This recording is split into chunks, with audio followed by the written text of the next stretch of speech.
মিয়ানমারের রোহিঙ্গা মুসলিম ও অন্যান্য সংখ্যালঘুদের পরিস্থিতি নিয়ে কিছুক্ষণের মধ্যে জাতিসংঘ সদর দপ্তরে উচ্চ পর্যায়ের আন্তর্জাতিক সম্মেলন।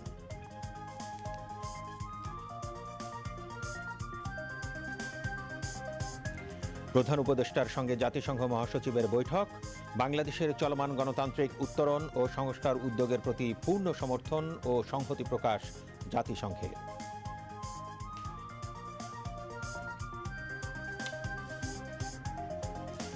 জুলাই গণ অভ্যুত্থানে ৪১ জেলায় ৪৩৮ স্পটে হত্যাকাণ্ড, মারণাস্ত্র ব্যবহার ৫০ জেলারও বেশি জায়গায়। শেখ হাসিনা সহ ৩ জনের বিরুদ্ধে ট্রাইব্যুনালে জবানবন্দিতে জানালেন মামলার মূল তদন্ত কর্মকর্তা। শারদীয় দুর্গাপূজার মহাষ্টমীতে আজ বিহিত পূজা ও কুমারী পূজা অনুষ্ঠিত, মণ্ডপে মণ্ডপে ভক্তদের ভিড়।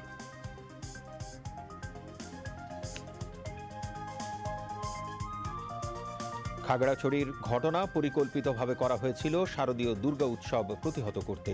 এ ঘটনায় জড়িত সন্ত্রাসীদের চিহ্নিত করা হয়েছে, দ্রুত আইনের আওতায় আনা হবে বললেন স্বরাষ্ট্র উপদেষ্টা। জুলাই গণ অভ্যুত্থানে আহতদের সাংবাদিকতা ও চলচ্চিত্র নির্মাণের প্রাথমিক প্রশিক্ষণ প্রদানের উদ্যোগ নেওয়া হয়েছে, জানালেন তথ্য ও সম্প্রচার উপদেষ্টা। গাজায় যুদ্ধ বন্ধে ট্রাম্পের ২০ দফা শান্তি পরিকল্পনায় সম্মতি নেতানিয়াহু। ইসরায়েলি আগ্রাসনে ফিলিস্তিনে প্রাণহানির সংখ্যা ছাড়ালো ৬৬,০০০। এবং গুয়াহাটিতে মাঠে গড়িয়েছে নারী ওয়ানডে বিশ্বকাপের ১৩তম আসর। উদ্বোধনী ম্যাচে শ্রীলঙ্কার বিপক্ষে ব্যাট করছে স্বাগতিক ভারত। আসসালামু আলাইকুম। রাত ৮টার সংবাদে স্বাগত জানাচ্ছি আমি। মিয়ানমারের রোহিঙ্গা মুসলিম ও অন্যান্য সংখ্যালঘুদের পরিস্থিতি নিয়ে জাতিসংঘের উচ্চ পর্যায়ের আন্তর্জাতিক সম্মেলন কিছুক্ষণের মধ্যেই শুরু হবে। নিউ ইয়র্কে জাতিসংঘ সদর দপ্তরের সাধারণ পরিষদ হলে এই সম্মেলন শুরু হওয়ার কথা রয়েছে। জাতিসংঘ আয়োজিত এই সম্মেলনে রাষ্ট্র ও সরকার প্রধান সহ কমপক্ষে ৭৫টি দেশ এবং সংস্থার প্রতিনিধিরা তাদের অংশগ্রহণের বিষয়টি নিশ্চিত করেছেন। সম্মেলনের উদ্দেশ্য হল রাজনৈতিক সমর্থন জোরদার করা, রোহিঙ্গা সংকটের প্রতি আন্তর্জাতিক মনোযোগ ধরে রাখা, সামগ্রিক পরিস্থিতি পর্যালোচনা এবং মানবাধিকার ইস্যু সহ মূল কারণগুলোর সমাধানে উদ্যোগ গ্রহণ। সম্মেলনে রোহিঙ্গা সংকটের সার্বিক চিত্র তুলে ধরার পাশাপাশি একটি বিস্তৃত, উদ্ভাবনী, কার্যকর ও সময়সীমাবদ্ধ পরিকল্পনা প্রস্তাব করার চেষ্টা করা হবে। এছাড়া প্রধান অগ্রাধিকার হবে রোহিঙ্গা মুসলমানদের মিয়ানমারে স্বেচ্ছায় নিরাপদ ও মর্যাদাপূর্ণ প্রত্যাবাসন নিশ্চিত করা। সম্মেলনের উদ্বোধনী অধিবেশনে প্রধান উপদেষ্টা প্রফেসর মোহাম্মদ ইউনুস বক্তব্য রাখবেন। সম্মেলনে ইসলামিক সহযোগিতা সংস্থা ওআইসির প্রতিনিধিত্ব করবে তুরস্ক এবং উপসাগরীয় সহযোগিতা জিসিসির প্রতিনিধিত্ব করবে কুয়েত। বাংলাদেশের চলমান গণতান্ত্রিক উত্তরণ এবং সংস্কার উদ্যোগের প্রতি পূর্ণ সমর্থন এবং সংহতি প্রকাশ করেছেন জাতিসংঘ মহাসচিব অ্যান্তোনিও গুতেরেস। সোমবার নিউ ইয়র্কে জাতিসংঘ সদর দপ্তরে প্রধান উপদেষ্টা প্রফেসর মোহাম্মদ ইউনুসের সাথে এক বৈঠকে তিনি কথা বলেন। বৈঠকে উভয় পক্ষ রাজনৈতিক সংস্কার, ফেব্রুয়ারিতে নির্ধারিত সাধারণ নির্বাচনের প্রস্তুতি, জুলাই আন্দোলনের সময় সংঘটিত নৃশংসতার জন্য জবাবদিহিতা, সংরক্ষণবাদী শুল্ক ব্যবস্থা নিয়ে বিশ্বব্যাপী বাণিজ্য উদ্বেগ এবং আন্তর্জাতিক রোহিঙ্গা সম্মেলন সহ বিভিন্ন বিষয় নিয়ে আলোচনা করে। প্রধান উপদেষ্টা অন্তর্বর্তীকালীন সরকারের গৃহীত সংস্কারমূলক পদক্ষেপ এবং একটি অবাধ, সুষ্ঠু ও শান্তিপূর্ণ নির্বাচন নিশ্চিত করার প্রতিশ্রুতি সম্পর্কে মহাসচিবকে অবহিত করেন। বৈঠকে ফেব্রুয়ারির নির্বাচনে জাতিসংঘের সমর্থন প্রত্যাশা করে প্রধান উপদেষ্টা বলেন, আগামী কয়েক মাস অত্যন্ত গুরুত্বপূর্ণ হবে, তাই নির্বাচনের জন্য জাতিসংঘের সমর্থন প্রয়োজন। প্রফেসর ইউনুস বলেন, ক্ষমতাচ্যুত সরকার এবং তার মিত্ররা ভোটের আগে দেশকে অস্থিতিশীল করার লক্ষ্যে চুরি করা সম্পদ ব্যবহার করে বিভ্রান্তিকর প্রচারণায় অর্থায়ন করছে। তিনি বলেন, তারা ফেব্রুয়ারিতে নির্বাচন চায় না, কিছু আন্তর্জাতিক মহল তাদের সমর্থন করছে। জবাবে মহাসচিব গুতেরেস বাংলাদেশের গণতান্ত্রিক রূপান্তর ও সংস্কার এজেন্ডার প্রতি জাতিসংঘের দৃঢ় সমর্থন পুনর্ব্যক্ত করেন এবং রোহিঙ্গা সংকটের টেকসই সমাধানের জন্য বিশ্বব্যাপী সমর্থনের প্রতি জাতিসংঘের চলমান প্রতিশ্রুতিও পুনর্ব্যক্ত করেন। মঙ্গলবার উচ্চ পর্যায়ের আন্তর্জাতিক রোহিঙ্গা সম্মেলন আহ্বানের জন্য মহাসচিবের প্রতি কৃতজ্ঞতা প্রকাশ করে প্রধান উপদেষ্টা বলেন, এই অনুষ্ঠানটি রোহিঙ্গা শিবিরগুলিতে মানবিক সহায়তার জন্য তহবিল সংগ্রহে গুরুত্বপূর্ণ ভূমিকা পালন করবে। বৈঠকে পররাষ্ট্র উপদেষ্টা তৌহিদ হোসেন, জাতীয় নিরাপত্তা উপদেষ্টা ডক্টর খলিলুর রহমান, মুখ্য সচিব সিরাজউদ্দিন মিয়া এবং এসডিজি বিষয়ক মুখ্য সমন্বয়কারী লামিয়া মোর্শেদ উপস্থিত ছিলেন।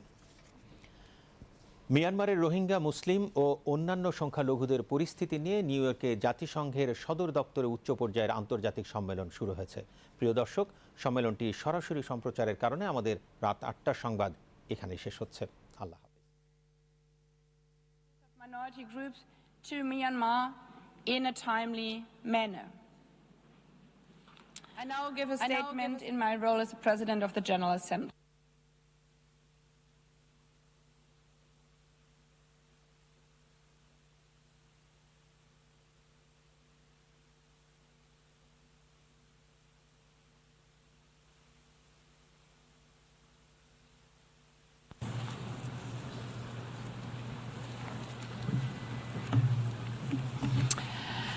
Houses burned, neighborhoods killed, hope vanishing. Over the past 8 years, millions of Rohingya have been violently displaced from what they once knew as home. They fled with children on their backs, with nothing but the money in their pockets, on foot or by boat, for days, weeks at a time.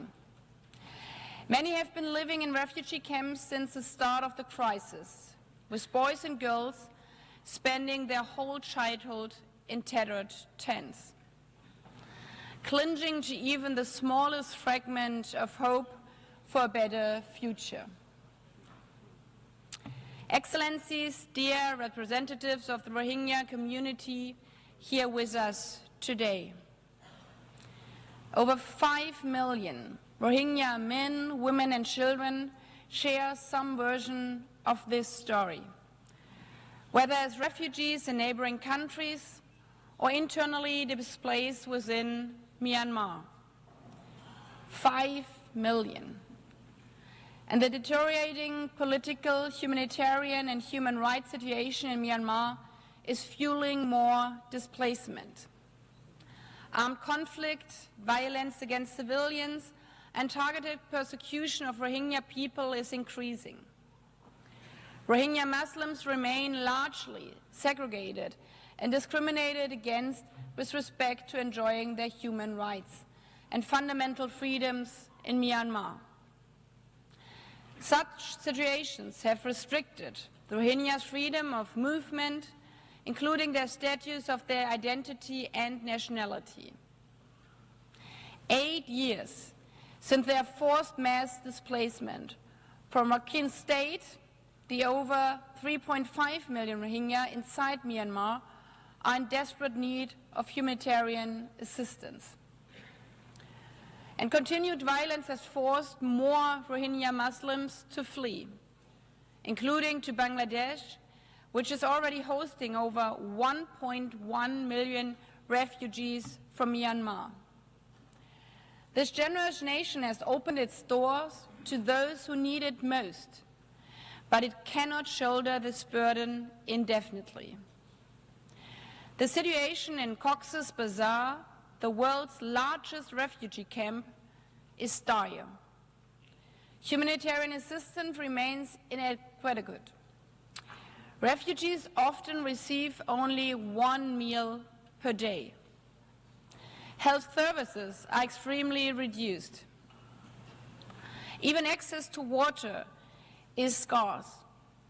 As one young refugee shared, if water is life, then life here is on hold because it doesn't flow where it should. In 2024, insufficient funding left more than 800,000 children without education, increasing girls' risk of child marriage, child labor, and sexual exploitation. As schools remain shuttered and assistance is merely a trickle, families are left to resort to desperate measures. As one Rohingya mother shared about her recently married 16-year-old daughter, I was afraid. Marriage was the only option. I just pray her husband lets her study. Even against this stark context, the humanitarian needs and response plan for Myanmar in 2025 is only 12% funded. As of September, with $140 million received out of the required $1.14 billion. Drastic cuts in international funding means essential services, from education to food to healthcare, are being cut when they are needed most. An estimated 1.1 million survivors of gender-based violence were left without critical support. This should put us to shame. This desperation is entirely preventable. As the Secretary General stated during his recent visit to Cox's Bazar, is ground zero for the impact of budget cuts. Excellencies, Bangladesh cannot bear this responsibility alone. We have to do more on funding. Everybody should ask themselves, 12% out of the need. We have to do something. In this regard, I would also welcome the important role played by ASEAN, as well as the Special Envoy on Myanmar, in facilitating constructive dialogue among all stakeholders, enabling humanitarian aid deliveries, and ending violence. Only through inclusive dialogue to address the root causes of the situation and to work towards a political solution will we be able to create the conditions for the voluntary, safe and dignified return and reintegration of Rohingya Muslims and other members of minority groups to Myanmar. But as we will hear later today, unfortunately, we are quite far away from this goal, as the situation on the ground remains challenging. And therefore, we cannot close our eyes to the situation at Cox's Bazar and the need for humanitarian assistance, the need of bringing 800,000 children back to school.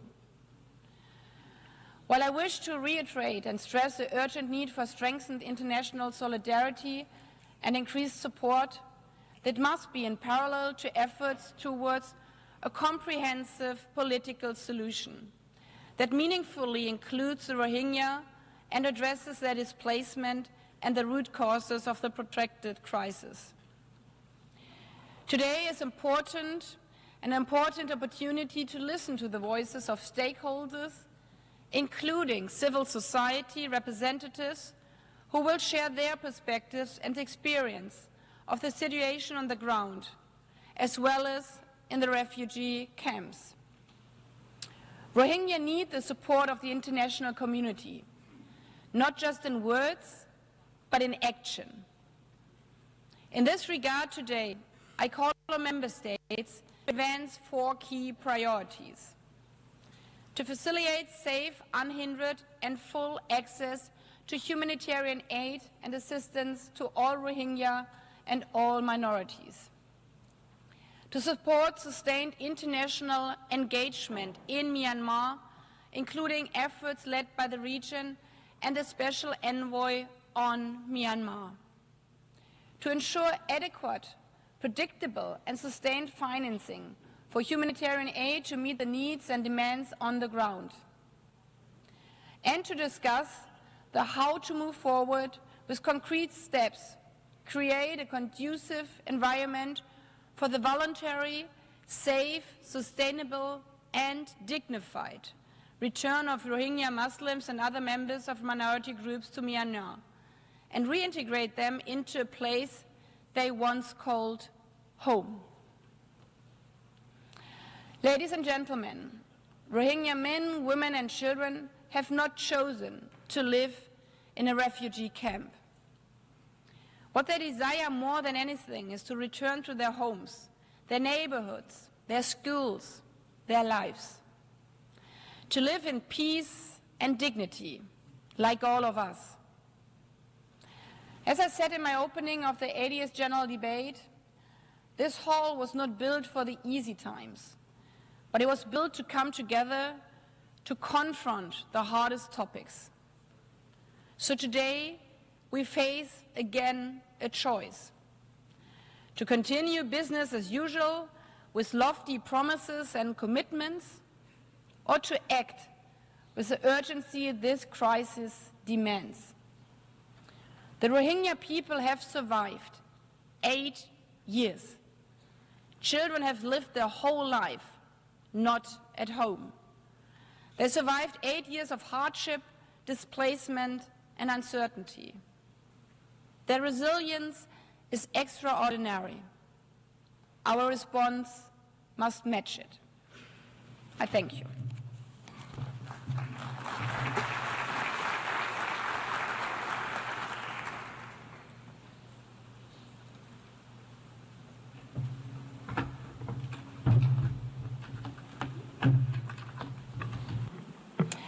I give the floor to Mr. Courtney Rattray, Chef de Cabinet of the Executive Office of the Secretary General, to deliver remarks on behalf of the Secretary General.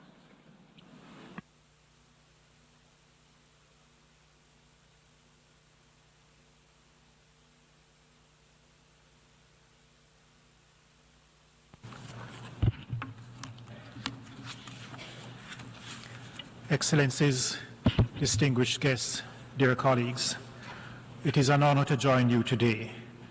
I would like to share a message from the United Nations Secretary General to mark this important occasion on the situation of human rights of Rohingya and other minorities in Myanmar. Excellencies, we gather today to shine a global spotlight on the persecution and displacement of Rohingya Muslims and other minorities in Myanmar. This crisis, which has deepened since the 2021 military takeover, tramples on the human dignity, rights, and safety of millions and threatens regional stability. It is not enough to take stock of the status quo. We must also foster solidarity and forge solutions. Minorities in Myanmar have endured decades of exclusion, abuse, and violence. The Rohingya have been stripped of their right to citizenship, targeted by hate speech, terrorized with deadly force and destruction, confined to IDP camps in Myanmar, with severely limited freedom of movement and little access to education and health services. More than 1 million have sought refuge in Bangladesh, which has shown remarkable hospitality and generosity. Earlier this year, I had the privilege of traveling there on a solidarity visit during the holy month of Ramadan. I met with Rohingya refugees at Cox's Bazar and was deeply inspired by their courage and moved by their determination. Many shared chilling accounts of their ordeals in Myanmar. They want to go home. Myanmar is their homeland. But conditions in Myanmar's Rakhine state impede the possibility of their safe, voluntary, dignified, and sustainable return. Civilians are caught in the crossfire, subject to forced recruitment, aerial bombardment, and rampant human rights violations. In the past 18 months alone, 150,000 Rohingya have fled to Bangladesh, which has generously kept its borders open and given them refuge. Others risk perilous sea journeys that often end in tragedy. Daily life in the refugee camps is challenging too. Massive aid cuts have squeezed access to health care and stifled opportunities for learning and livelihoods. Food assistance risks running out at the end of November. Insecurity and exploitation put women and girls at heightened risk of sexual and gender-based violence, trafficking, and child marriage. We must work together to resolve the crisis affecting the Rohingya and other minorities in Myanmar. We must find a sustainable political solution that will shape a peaceful and inclusive future for all of Myanmar. As we work for that future, I urge you to demand immediate action in 3 crucial areas. First, all parties must respect international humanitarian law and international human rights law. The protection of civilians must be an immediate priority. Second, unhindered humanitarian access inside Myanmar must be guaranteed. No community should be cut off from food, medicine, and life-saving assistance. Third, we need reinvigorated humanitarian and development investment to meet basic needs, to help refugees transition from dependence to self-reliance, and to ease the strain on host communities. The people of Bangladesh have demonstrated enormous generosity, sharing their land, forests, scarce water, and limited resources. The international community must show greater solidarity to support Rohingya refugees and those who assist them. The solution to this crisis lies ultimately in Myanmar. It lies in ending persecution and discrimination, ensuring accountability, and restoring and upholding rights. It lies in a return to democracy and a recognition that the Rohingya belong as full citizens. It lies in building an inclusive society where all people, regardless of ethnicity or religion, can be in the future. There can be no durable peace without a genuine cessation of hostilities and a path to de-escalation and dialogue. The Rohingya and all of Myanmar's people must be able to play a meaningful role in this process. They deserve justice, dignity, and safe return home. I call on each of you to contribute to efforts for a comprehensive, innovative, and concrete plan for a sustainable resolution of this crisis. Thank you.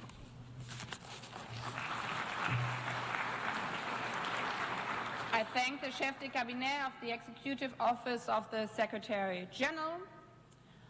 I give the floor to Ms. YY New, Founder and Executive Director of the Women's Peace Network in Myanmar.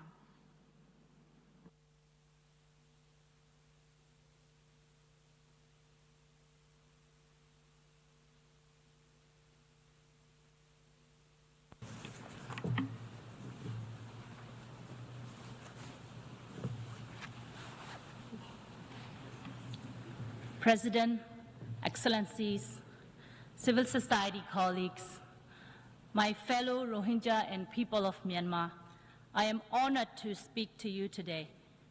My name is Weiwei Nu. I am the founder and executive director of Women's Peace Network, an organization advancing human rights, justice, gender equality, and peace. I thank the President of the General Assembly and her team, the Bangladesh Mission, and all member states for making this conference possible. This is a historic occasion for Myanmar, but it is long overdue. Our people have suffered enough. For ethnic minorities from Kachin to Rohingya, the suffering has spanned decades. Decades of displacement, oppressions, violence, and decades of inactions on war crimes, crimes against humanity, and genocide. That cycle must end today. The conference must be the beginning of change, of a lasting solution over a temporary fix, one that is grounded in a pathway for the future that people of Myanmar define. We cannot just walk away from today after a series of statements. Instead, we need a concrete follow-up mechanisms, one that ensures sustained monitoring of the result of today's conference, clear benchmarks, and above all, the meaningful inclusions of the community's voices in all decisions about their futures. And it must immediately end the ongoing killing fields in Myanmar. As I speak, the Burmese military junta is continuing to commit mass atrocities all across the country. Airstrikes are killing women and children, youth are being forcibly conscripted, political prisoners are tortured, women and girls and LGBTQI+ people are raped as weapon of war. In Rakhine State, after decades of genocide, the Rohingya are facing a total, complete destruction. The junta Bloc 8 recruits Rohingya as human shield and continues systematic persecution. The genocide did not end in 2017. It has worsened. Rohingya are now being targeted by Arkan Army, the AA. Over the past 2 years, the AA has seized control of much of Rakhine, including its actions mirror the junta, massacre, arson, torture, forced recruitment, forced transfer of people, and sexual violence.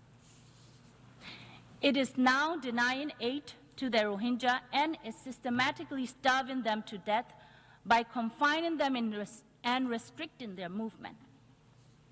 In northern Rakhine State, there has been no UN or international aid for over a year. Like the military, the AA is denying its atrocities, even publicly bashing UN reports on Myanmar. And like the military, the AA is denying the Rohingyas' indigenous identity, calling the Rohingya everything but their name. Meanwhile, the violence is also affecting everyone in Rakhine State. The junta is still confining 120,000 Rohingya in internally displaced persons camps in Sittwe. There, the military continues to abuse and deny basic human necessity, forcing them to suicide or flee by boat. The military is also attacking areas with ethnic Rakhine, Kamen, Dainet, Mro, and other minorities. Just a couple of weeks ago, the military bombed a boarding school at night, killing dozens of Rakhine children and injuring many. No one is spared. It is also true that armed groups that are undemocratically claiming to represent the Rohingya have collaborated with the military. The AA has taken these as excuses to inflict collective punishment on Rohingya civilians. And when it suits its goal, like improving image before this conference, AA would orchestrate a media campaign to whitewash its actions to the international community. But let me emphasize, a photo or video of a smiling Rohingya should never, ever erase the destruction that has been caused to the Rohingya. What the AA is doing now is detrimental to the people of Arakan and their common future. All I and my community have wanted is to live in peace with our diverse neighbor in our homeland. So if the AA also genuinely seeks coexistence, it can use its newfound power to take measures that allow for safe and voluntary return of Rohingya and ability not just to live, but thrive with equal rights. If there is a will, there is a way. It can easily protect Rohingya, allow aid to enter, hold perpetrators of atrocities accountable, and creates conditions for genuine, peaceful coexistence. Unfortunately, we know by now that that will not happen anytime soon. And the genocide victims and survivors are, when the genocide victims and survivors are at risk of exterminations by the multiple actors, there is no time to waste. The international community must immediately intervene to exercise its responsibility to protect the remaining Rohingya. cross-border aid or a humanitarian corridor must be established along the Myanmar-Bangladesh border so that the life of their starving civilians can be saved. Targeted sanctions must be imposed on perpetrators of mass atrocities to diminish their capacity to brutalize more civilians. An independent body must be deployed to Rakhine State to monitor the situations and collect the evidence of atrocities. Without actions, Rohingya exodus will continue until there is no more Rohingya left in Myanmar. Excellencies, as long as atrocities against civilians continue, the refugee crisis will continue. This cycle of atrocities and mass displacement has spanned Myanmar's history. We saw this in 1978, in 1991, in 2017, and now again. I urge all of you to ask yourself, why do we see these patterns happening over and over again? Because for Rohingya and fellow ethnic minorities, the answer has always been clear: impunity. For 70 years, the military has escaped justice. The impunity emboldened others to follow. Ending impunity is the only way to end atrocities. Therefore, international community must end this impunity that is at the root of all atrocities. Perpetrators of atrocities against civilians must be held accountable. Justice is not optional. It is the only deterrent, the only path to peace. Effective justice and accountability initiatives are crucial in deterring actors from committing more atrocities. And with effective international support, these holistic forms of deterrence can establish framework of lasting peace. Lasting peace is a necessary precondition for the repatriation Rohingya and all other refugees. Excellencies, let me emphasize this again. Lasting peace in Myanmar fundamentally depends on justice and accountability. And lasting peace can happen in a federal democracy where the Rohingya and other ethnic minorities have constitutionally granted equal rights and self-determinations and are free to exercise them. The international community thus must prioritize meaningful engagement with the pro-democracy movement over the military. All the people of Myanmar want is the military to be held accountable and kept out of politics. By now, we know that soft diplomacy is clearly not enough to change the military's illegal, brutal behavior. Soft diplomacy only prolongs the country's crisis. And when there is so much human suffering already, there is no time to waste. The international community must take all measures to dismantle its failed approach and build a practical one. I thus urge the international community to move beyond ASEAN 5-point consensus. It has failed the people of Myanmar over 4 years. There is no consensus as long as the military is free to violate it. The international community must condemn the military's upcoming sham election. Accepting election as an exit strategy will only bring more violence, thus more refugees from Myanmar.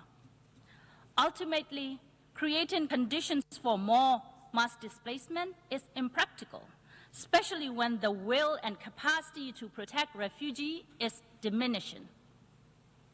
From Bangladesh to Malaysia, funding cuts have devastated the life of over 1 million refugees, as well as the hundreds of thousands of more people in exile from Myanmar.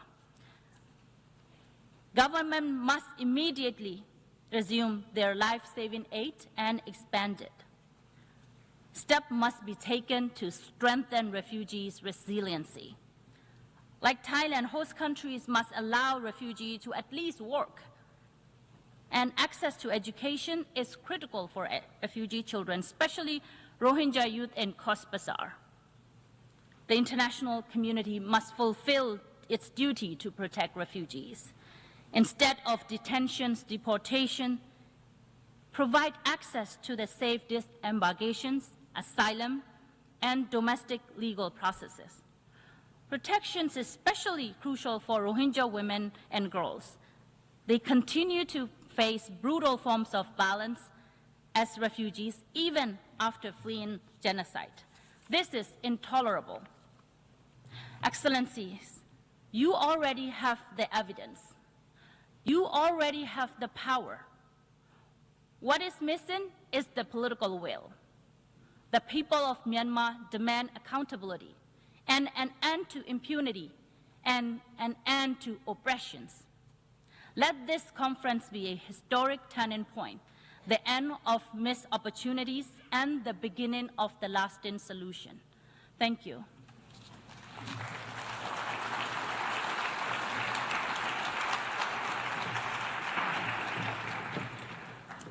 I thank Ms. New. I give the floor to Ms. Julie Bishop, Special Envoy of the Secretary General to Myanmar.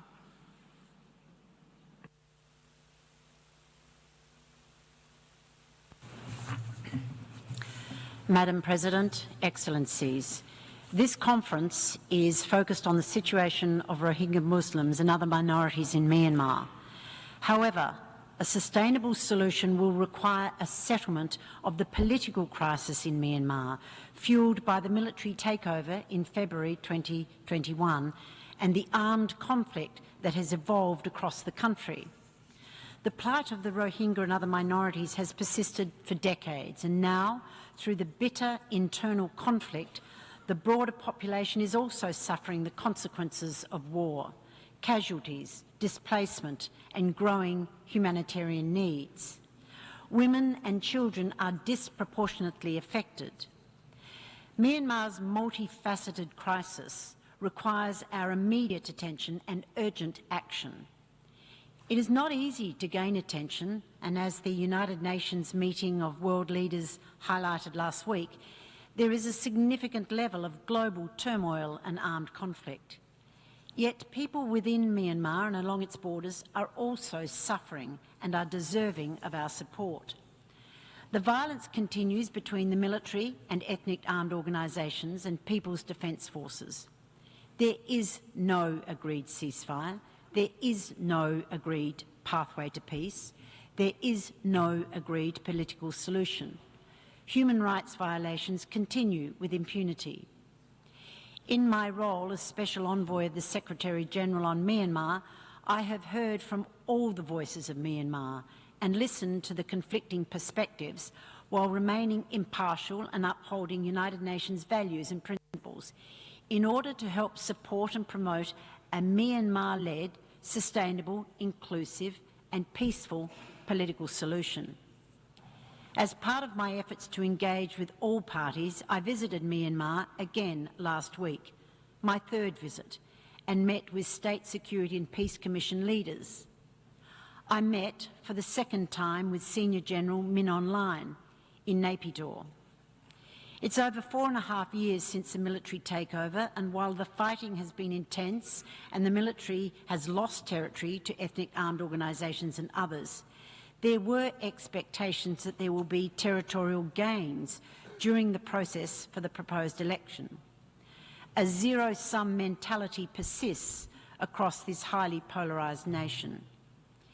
The initial international condemnation of the military takeover has subsided, and the Senior General has been welcomed to high-level regional meetings with global and regional leaders. His visits include to the capitals of Security Council member states, and reference was made to instances of the lifting of sanctions. The SSPC, which replaced the State Administration Council, or SAC, after the expiration of the state of emergency on 31st of July, is preparing for elections to be held in 3 phases commencing on 28 December in 102 out of 330 townships, with tightened security measures introduced in anticipation of violent disruption of the election process.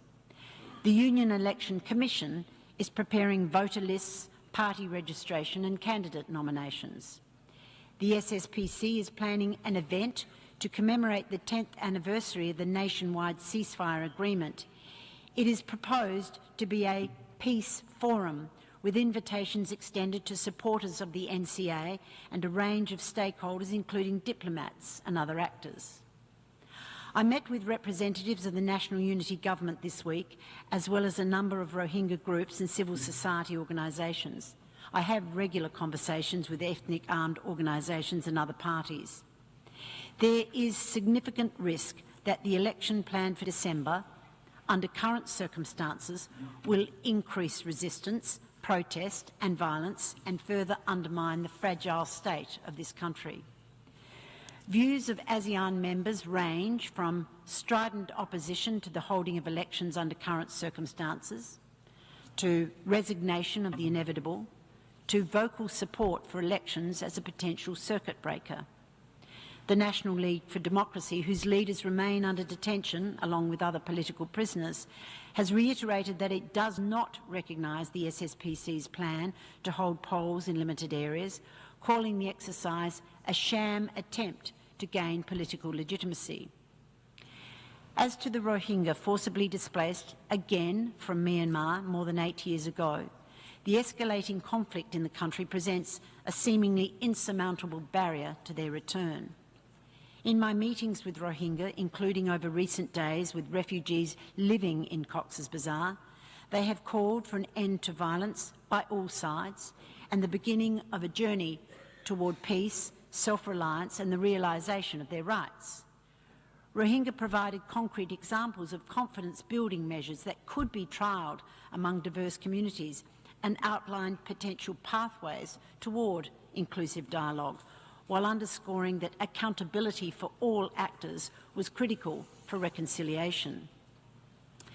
An inclusive Myanmar is only possible if it guarantees safety, justice and opportunity for all communities, most critically the Rohingya, and addresses the root causes of conflict, discrimination and disenfranchisement.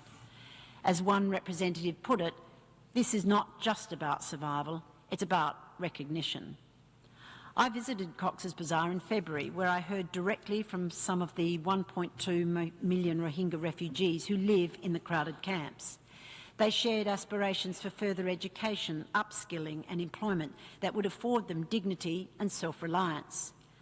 They wish to return home to Rakhine, to rebuild their lives and become leaders of their communities with control over their destiny. They also spoke of new challenges posed by funding shortfalls, including shrinking opportunities for schooling and livelihoods. They highlighted the increasing vulnerability of some communities, and particularly Rohingya women and youth, to criminal elements who capitalise on the desperate situation. Some have risked dangerous sea journeys in search of safety and opportunity.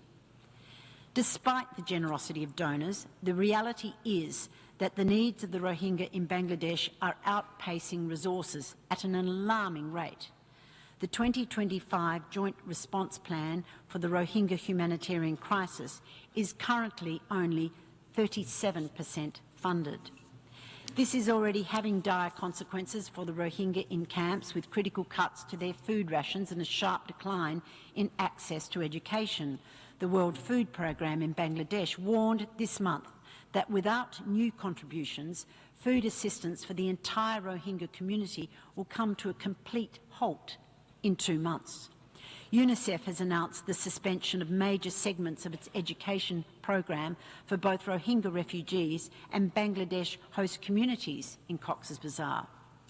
As the Secretary-General has highlighted, there is an urgent need for strengthened international solidarity and increased support in concert with efforts towards a comprehensive political solution that meaningfully includes the Rohingya. As Rohingya refugees continue to push for a return home, addressing root causes of the crisis and sustaining efforts that improve the well-being of all communities in Rakhine State is more critical than ever.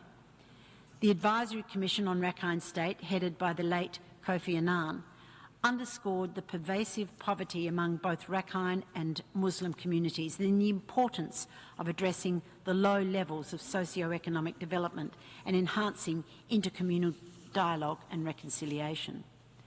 Women, Rohingya, ethnic Rakhine, as well as other minorities in the state, have also reportedly faced increasing sexual and gender-based violence from a range of armed groups. The fear and trauma among survivors and their communities has been deep and persistent. Civilians have also been caught in an increasingly complex conflict involving the Myanmar military, the Arakan army and other armed groups, with some civilians, including children, subjected to forced recruitment and other abuses. In my engagement with all parties, I've underscored their responsibility to allow for unfettered access for the delivery of humanitarian assistance and other forms of essential services, adhere to international humanitarian law and civilian protection, and have called on them to prevent further incitement of communal tensions. I continue to call for an end to aerial bombardment targeting civilian infrastructure, while the military maintains a narrative that justifies the bombings as a necessary action against groups they label terrorists, with comparisons to other conflicts. I will continue working closely with ASEAN, its chair, Special Envoy and Member States. This partnership remains essential, particularly as the regional implications of the crisis continue to grow. If left to fester, more will fall prey to transnational criminal networks, cyber scamming and drugs in neighbouring countries and beyond. I acknowledge the leadership of Malaysia as ASEAN chair and its efforts to foster dialogue among Myanmar actors and the international community. A coherent international approach must be grounded in a collective regional response. We must also strengthen regional protection efforts to provide access to conflict-affected communities and further support host countries. In addition to ASEAN, forging strong cooperation with other neighbouring countries will remain a priority. I continue to engage with the European Union, the Organisation of Islamic Cooperation and others who have the capacity to influence outcomes. These actors in particular have a stake in Myanmar's peace and are positioned to influence positive change. I specifically look to the global Muslim community to, at the very least, provide greater financial support to the plight of their Rohingya brothers and sisters. I thank Professor Muhammad Yunus, Chief Advisor of the Interim Government of Bangladesh, for his leadership and for his commitment to finding a lasting solution. And I thank Bangladesh and other host countries for continuing to bear the responsibility of sheltering over 1 million Rohingya refugees. People deserve to live with dignity while longer-term solutions are pursued that permit them to return home. An inclusive, peaceful, sustainable future for Myanmar must guarantee safety, accountability and equity for all communities, including Rohingya Muslims and other minorities, while tackling the root causes of conflict, discrimination and exclusion. We are yet to find the common ground or willingness to compromise that will bring the myriad parties to the negotiating table. Time is not. I thank the Special Envoy of the Secretary General on Myanmar. I give the floor to Mr. Rafiq Hassan, founder of the Arakan Youth Peace Network.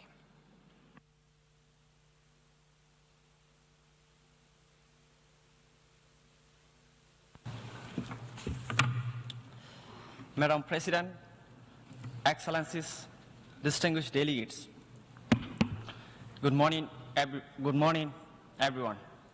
I am human rights defender and the founder of Arakan Youth Peace Network, which works to promote peace, social harmony, and human rights among the communities in Rakhine State and beyond. As a Rohingya, I have faced systematic discrimination, including being denied the right to study higher education in my country, Myanmar, including myself. The systematic architecture of genocide against Rohingya has shaped not only my personal life, but also my deep commitment to justice and my determination to advocate for the Rohingya and other marginalized communities. As part of my work, I have closely witnessed the devastating impact of conflict on the Rohingya and other population. Since coup in Myanmar 2021, 3.6 million people have been displaced, 1.5 million have fled as refugees, and 22 million people need urgent humanitarian aid across Myanmar. On top of these crises, the Rohingya are also victims of a systemic, decades-long genocide.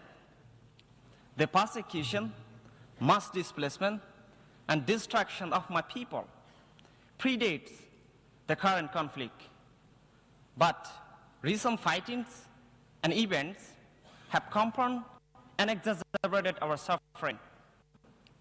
For example, around 200,000 Rohingya have been confined in detention camps since 2012 racial violence in city Rakhine State. Their homes and lands have been confiscated, and they depend almost entirely on the international humanitarian aid.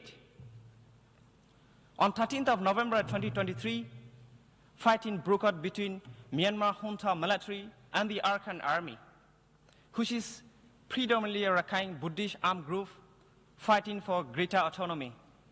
As a result, the junta blocked all humanitarian access and cut telecommunication, leaving the communities in a state of unimaginable suffering and facing starvation. In what World Food Programme has described as a full-blown disaster.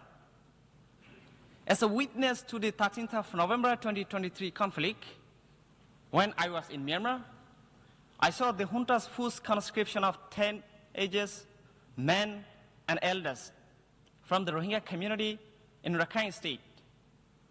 After a mere 10 days of training, they were used as human shield in the battlefield, such as Military Operation Command 15, Butitong, 536, 537, 538, Light Infantry Division, Ratitang. In just 1 week, at least 400 Rohingya were killed. Hundreds of Rohingya have been forcibly conscripted by junta since 2023. The forced conscription continues in Sita today. It is clear that this is a tactic used by junta to inflame tension and to incite conflict between Rakhine and Rohingya. Such debate rules and tactics have been used by junta in past. For example, in inciting conflict in 2012.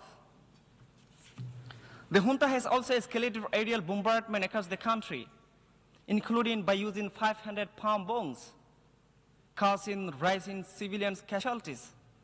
In Shokto, Rakhine State, at least 20 Rakhine students were recently killed by such bombing. Meanwhile, the Arakan army also forcibly conscripted Rohingya and have carried out arbitrary arrests, torture, massacre, and village burden.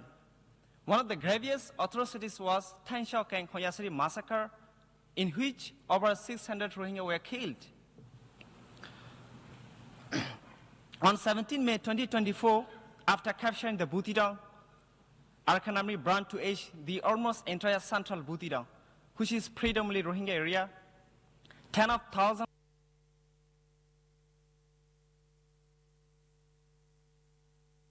attempt to flee. Along the way, they were blocked, looted, beaten, or killed. Survivor describes scenes of horror, civilians trapped inside their burning homes, and families separated. These atrocities forcibly displaced over 200,000 Rohingya in a single day, marking one of the darkest moments since genocidal campaign of 2017.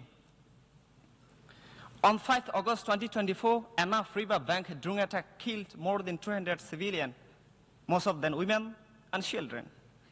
The United Nations High Commission Office for Human Rights, Amnesty International, and the Independent Investigative Mechanism for Myanmar, Human Rights Watch 45 Right, affirmed that both Myanmar military and the Arakan army have committed and continue to commit crimes against humanity against Rohingya with complete impunity.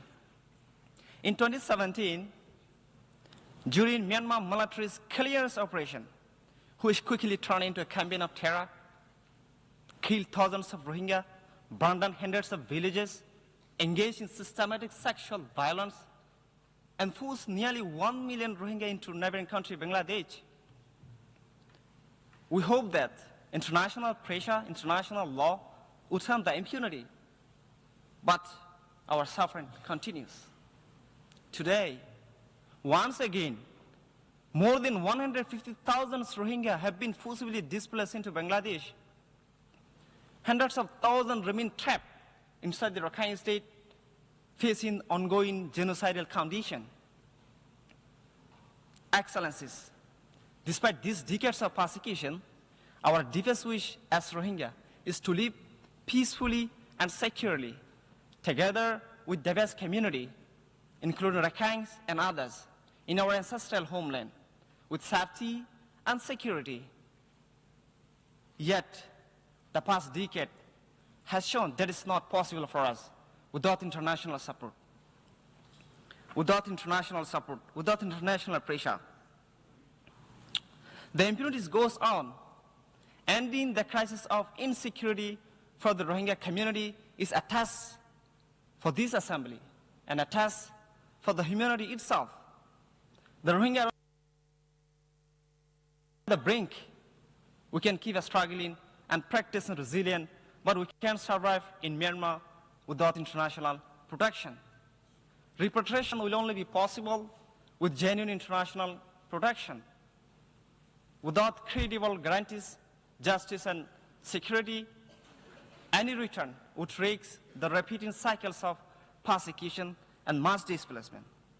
I therefore urgently call on all UN member states to establish a United Nations supervised safe zone for the Rohingya in northern Rakhine state, supported by ASEAN and other regional stakeholders to guarantee the protection of all civilians, to facilitate cross-border or humanitarian corridor from the ground of Bangladesh to ensure the sustained delivery of life-saving assistance. These are the obligations under the international law, under the Charter of the United Nations. The International Court of Justice has already ordered Myanmar to protect the Rohingya from the acts of genocide. This is now the responsibility of this assembly to ensure these orders are implemented. Excellencies, the time to act is now. The lives of hundreds of thousands of Rohingya depend on the decision you make in this assembly. Thank you.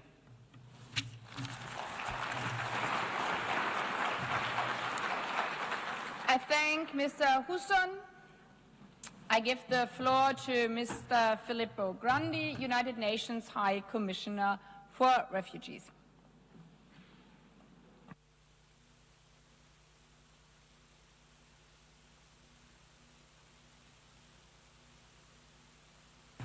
Madam President, delegates, civil society representatives, and colleagues, I recently visited Myanmar and saw how a country already dealing with a devastating humanitarian crisis in the aftermath of the recent earthquake. Let me therefore join others in welcoming this conference. You have heard from Special Envoy Julie Bishop about the political challenges.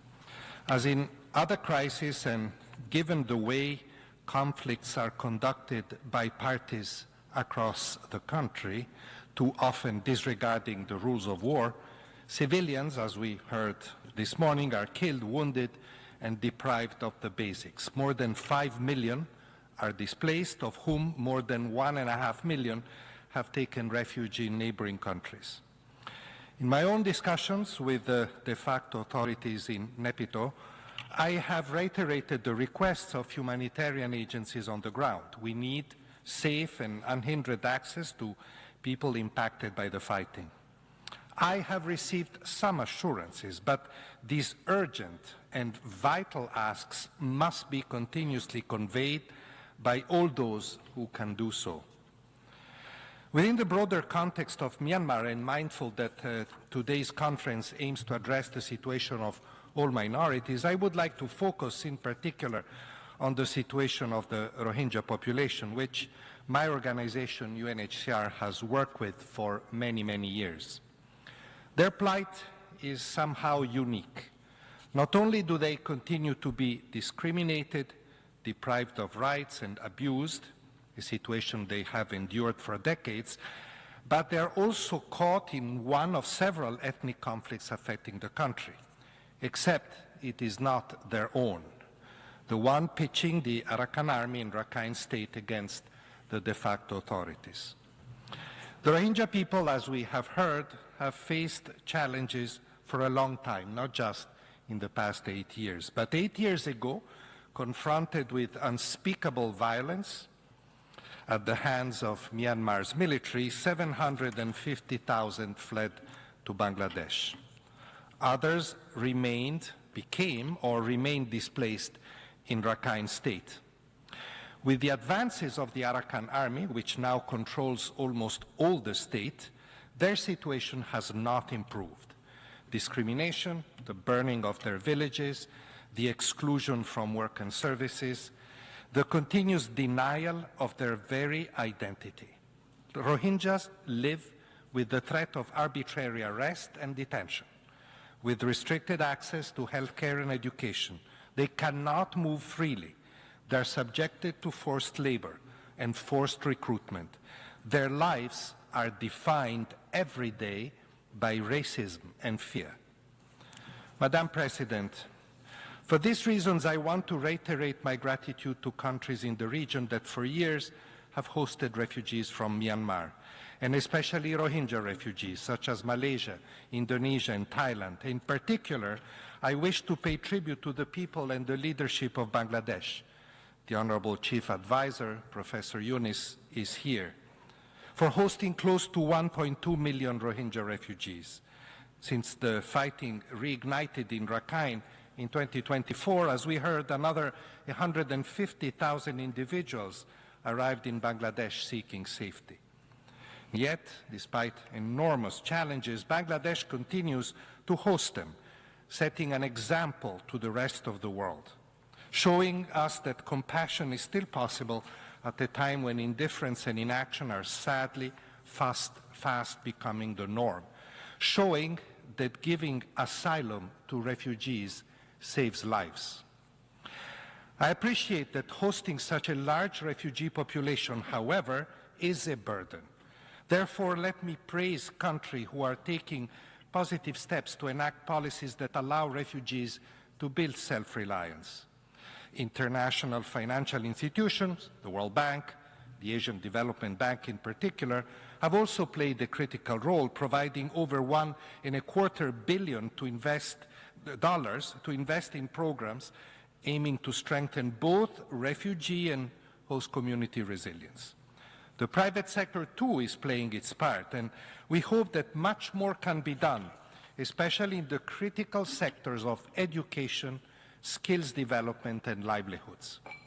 But host countries, as has been repeated many times this morning, cannot shoulder that responsibility alone.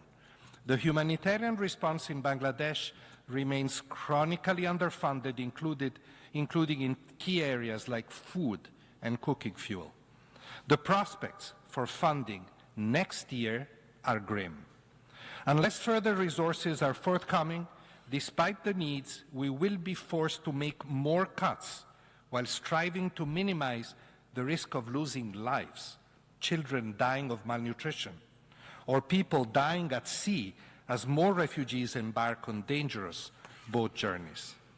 We must do more. Please, I call on all of you. And in addition to funding, it is critical to offer solutions in line with the pledges made at the last Global Refugee Forum. Solutions such as resettlement, as well as other pathways to hope through education or labor mobility. No assistance is too small, especially when the alternative leads to more instability in the region and to more costly measures further down the line. The most important, however, is not to forget that this crisis originates in Myanmar. And that, Madam President, is where the solution lies. We have said this many times. It has been said today here. But we cannot keep going down the path of inertia and somehow expect a resolution while an entire population continues to waste away. The recommendations of the Rakhine Advisory Commission remain as relevant as ever and must inform our engagement towards the voluntary, safe and sustainable return of Rohingya refugees to their homes, as is their right, and with the full involvement, by the way, of refugees themselves. But without taking bolder actions, the situation is unlikely to change, and these are issues that humanitarians cannot resolve alone. Countries with influence in the region must intensify their engagement to help create the conditions for change. I mentioned that point to the diplomatic community when I was in Yangon. This must include efforts to utilize communication channels with all parties to the conflict in Rakhine to convey this message, not only with the de facto authorities, but also the Arakan army. And while recent reconciliatory gestures on their part are a step in the right direction, we must pursue with more unity, coherence and determination some key objectives, such as re-establishing humanitarian presence in northern Rakhine and access, whichever way is most appropriate in future return areas. Resume confidence-building measures started by UNHCR and UNDP years ago and now severely limited by insecurity and other constraints. Insist with those with control over camps still hosting internally displaced people to address their plight and genuinely pursue just and durable solutions. Because that is the lesson we draw from developments in other parts of the world. Syria, for instance, or the situation between the Democratic Republic of Congo and Rwanda. Different contexts, certainly, but ones that show that it is possible through sustained political engagement and innovative approaches to alter the trajectory of conflicts that appear to be intractable. We have no other choice if we want to chart a new course for the people of Myanmar, one that is principled, pragmatic and forward-looking, and if we want to bring a lasting solution to the plight of the Rohingya people. UNHCR stands ready to support.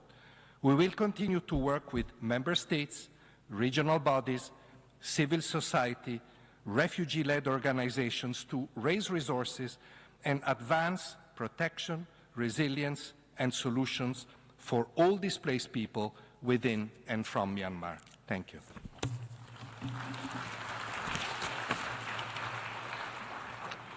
I thank the United Nations High Commissioner for Refugees. I give the floor to Ms. Lucky Karim, Executive Director of Refugee Women for Peace and Justice.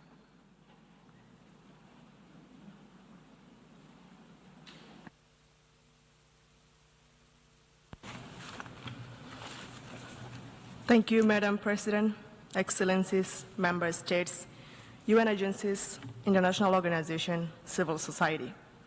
I'm deeply honored today to be representing my community, along with my 3 other Rohingya colleagues here. In August 2017, on a Sunday evening at 4 p.m., 1 week before the Eid festival, when I was only 14 years old, my family and I were forced to flee my home in Rakhine State, Myanmar.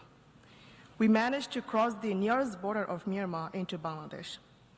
We collapsed on the ground in a field packed with thousands of other injured and terrified people. Within weeks, nearly 1 million people became refugees in the world-largest refugee camp in Cox's Bazar, Bangladesh. I lived there for 6 years, until December of 2022. The violence committed against us in 2017 was the culmination of a decades-long process of genocide, a process that continues to this day. Today, I want to discuss the condition faced by our people and share recommendations and requests I hear from my community. However, I also want us to recognize that there is a long road ahead. We know our goal to return to our homeland safely with rights. But how do we get there? We must carefully consider each step along that long road to fulfill our goal, We cannot shy away from asking hard questions about immediate, medium, and long-term needs. And we should be humble enough to recognize that we have not yet found the answers. But we Rohingya ourselves are best placed to find sustainable solutions for our future, with support from the international community. I first want to thank Bangladesh for initiating this conference. Every refugee is deeply grateful to the government of Bangladesh and its people for providing us with refuge. Thankfully, Rohingya voices were finally included in formal conversations about our own fate, first time at a stakeholders dialogue in Cox's Bazar last month. The interim government has also shown openness to allowing greater self-resilience as we continue to shelter in the camps. But we have also suffered deeply in the dangerous and overcrowded camps because of restrictions on livelihood opportunities. We're largely dependent on food rations provided by the UN. And lost generations of Rohingya, people just like myself, have had zero formal education in the last 8 years. Our bamboo and trampoline shelters are in disrepair. Health services are barely enough to address the primary needs, though security has improved this year. Safety remains a major concern after forcibly recruiting hundreds of young people to support the military's fight against the Arkan army last year. The armed groups remain powerful in the camps, committing adoptions, extortion, and satisfying Rohingya civil society.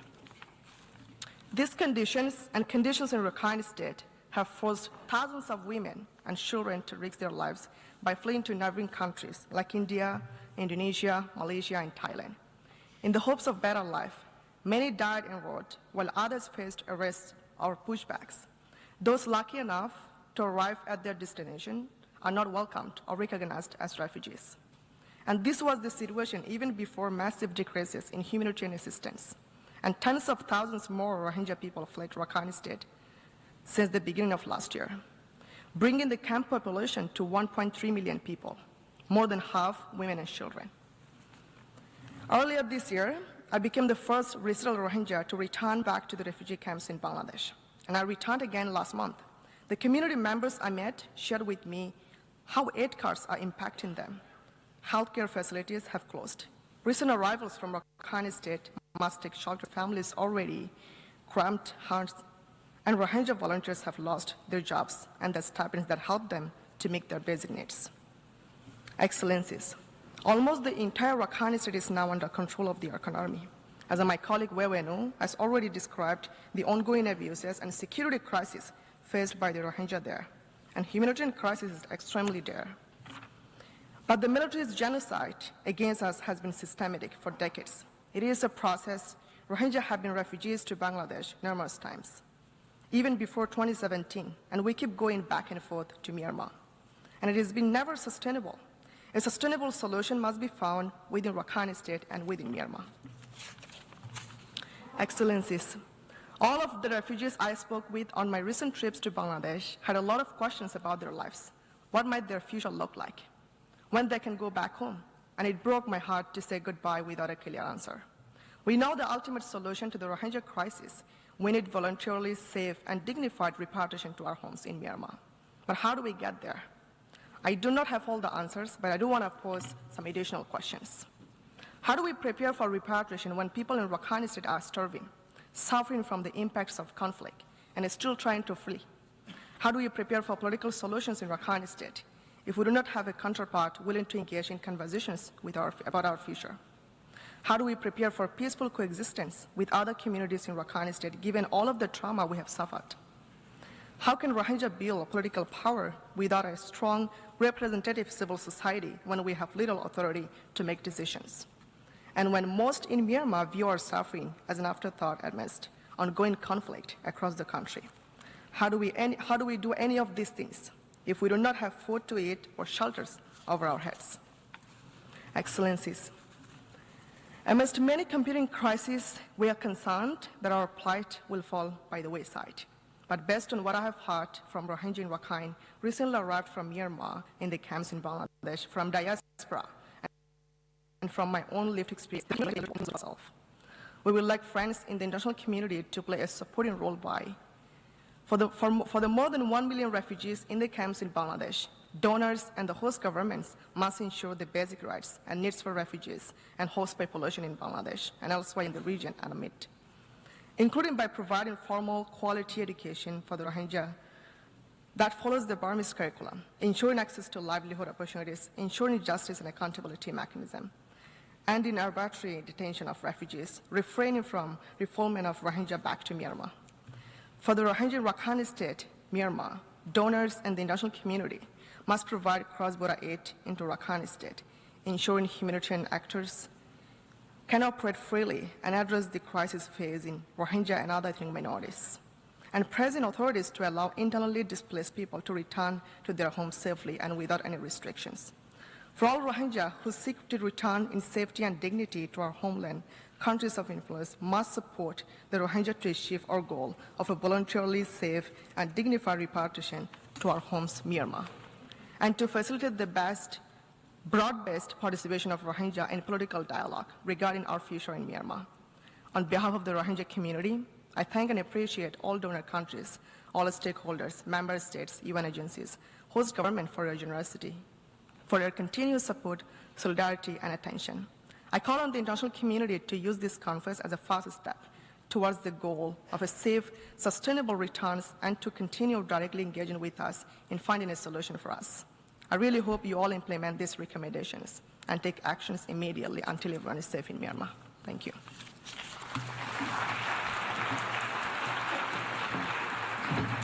I thank the Executive Director of Refugee Women for Peace and Justice.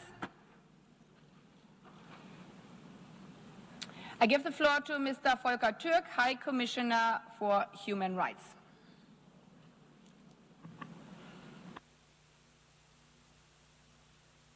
Madam President, Excellencies, distinguished delegates. Thank you for the opportunity to address this high-level conference. Today, life in Myanmar, especially in Rakhine State, may be the worst it has ever been for the Rohingya and other minorities, making another grim chapter in the long history of persecution. I witnessed the utter deprivation and hopelessness of Rohingya when I visited northern Rakhine in my previous position in UNHCR, and I saw it especially in the eyes of women and girls I met. It is almost unimaginable that since then their situation has deteriorated. So this conference must send a very clear signal that this injustice is at the top of the global political agenda. And it needs to be a turning point for the Rohingya, for the international community to take action and to devise a lasting solution to their plight. Since November 2023, fighting in Rakhine has escalated, with Rohingya being targeted from all sides, and we have heard it in particular from the civil society representatives here today. The Myanmar military has increasingly used aerial attacks against civilians across Rakhine. It has committed grave violations of human rights and atrocity crimes, including deliberately killing civilians, destroying civilian property, arbitrarily detaining and torturing people, and forcibly conscripting them into its ranks. Some of the images and videos in northern Rakhine from the second half of 2024 are reminiscent of the atrocities of 2017. Airstrikes and artillery barrages are also devastating other minority communities, including ethnic Rakhine, Mro, Maramagi, Hindu, and Cayman, resulting in untold numbers of killings and mass displacement. Rohingya have reported that their movement is increasingly restricted, their communications monitored, mobile phones seized, and there are internet shutdowns. Meanwhile, on its path to acquiring territory, the Arakan army has reportedly killed, abducted, tortured, arbitrarily detained, and forcibly recruited Rohingya. They have burned or destroyed homes, places of worship, and entire villages. The Arakan army is arresting Rohingya for allegedly supporting the military or Rohingya armed groups, for possessing telephones, traveling without authorization, and resisting forced recruitment. Many of those arrested, including children as young as 14, have been missing for months, raising concerns they may have been forcibly disappeared. Arakan army units have also arrested, detained, and extorted money from families after the return from Bangladesh to Mongdo in northern Rakhine. Some were sent back to Bangladesh if they paid the Arakan army, while others, unable to pay, remain in detention. Madam President, the humanitarian situation continues to deteriorate in Rakhine and across the country, as military blockades have severely restricted access. Nearly a third of the country's population, some 15.2 million people, are facing acute food insecurity this year. That represents an increase of almost 2 million people in a year. All these conditions, and we have heard from the High Commissioner for Refugees, have displaced over 3.5 million people within the country and pushed an additional 150,000 Rohingya to Bangladesh since January 2024. Insecurity in the refugee camps in Bangladesh is deepening, leaving people in even greater fear and despair. Armed groups, including the Arakan Rohingya Salvation Army, prey on families, they extort money from them, and forcibly recruit boys and young men. Amid growing violations, violence, and restricted humanitarian access, the military is organizing elections in Myanmar to be held under total military control. Elections under these conditions can be neither free nor fair. For example, Rohingya will not be able to vote because they have been stripped arbitrarily of their citizenship. Ethnic Rakhine parties have been disqualified from running. Frankly, how can such elections support it? They neither reflect the legitimate aspirations of the Myanmar people nor create a foundation for lasting peace. In fact, the danger is even more violence. The way out of this crisis is through de-escalation, protection of civilians, dialogue, humanitarian access, not elections. Madam President, the situation is clearly not conducive for the voluntary, safe and sustainable return of Rohingya. As long as violence and discrimination against the Rohingya and other minorities persist, this will continue to be the case. I see 5 areas requiring urgent attention. First, the violence must end. The military must implement Security Council Resolution 2669, which demands an immediate end to the violence, urges the release of arbitrarily detained people, and calls for constructive dialogue, reconciliation, and respect for human rights. All parties need to allow unhindered humanitarian relief to civilians in need and to lift all restrictions. States with influence over the parties need to press for a ceasefire and recommit to peacebuilding. Peace efforts need to address the root causes of this conflict, including the persecution of the Rohingya and other minorities that has entrenched divisions and fueled conflict for decades across Myanmar. They also need to pursue accountability for the horrific crimes that have been committed. States need urgently to stop the flow of arms into Myanmar, including jet fuel and dual-use goods.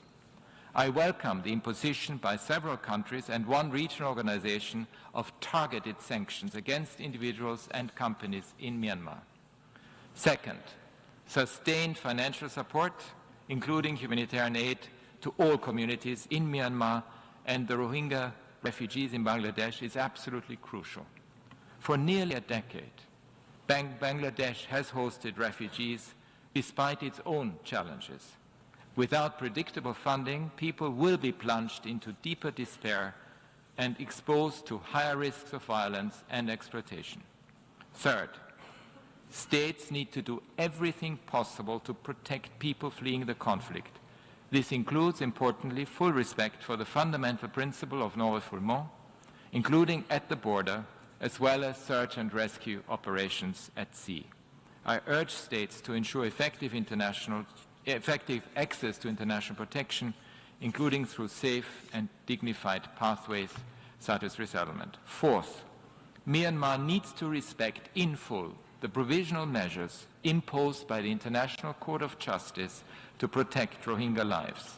And there needs to be full accountability for the grave violations and abuses committed by the military, the Arakan Army, and other parties. I repeat my call for the Security Council to refer the whole situation in Myanmar to the International Criminal Court.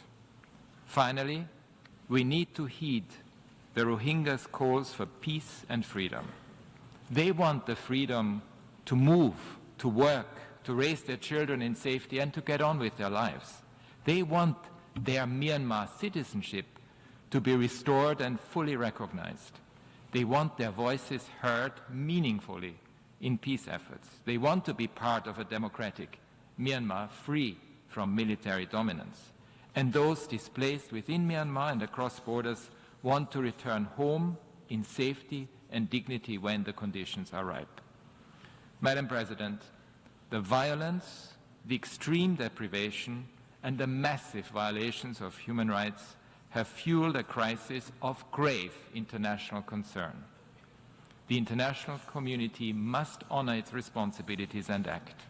We stand in solidarity with the Rohingya and all the people of Myanmar in their hour of greatest need. Their most fervent wish is a viable future for Myanmar in which all communities can thrive, free from discrimination, marginalization, and fear, and live in peace. Thank you very much. I thank the High Commissioner for Human Rights.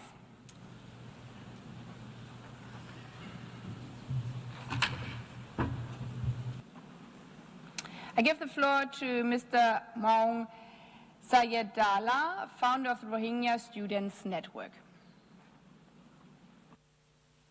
Bismillahirrahmanirrahim. Excellencies, distinguished representatives of the UN, member state, and civil society organization. Minglaba. This Burmese greeting means, may you be blessed. Before I continue, I humbly invite you to a brief moment of silence to honor the countless Rohingya men, women, and children whose lives have been lost to violence and persecution.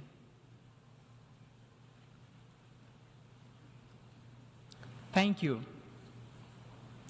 Today, my first message is for those watching me in my country, Myanmar. Dear brothers and sisters, you are not forgotten. You might feel the world does not see you are suffering. Rohingya see you. Rohingya feel your pain.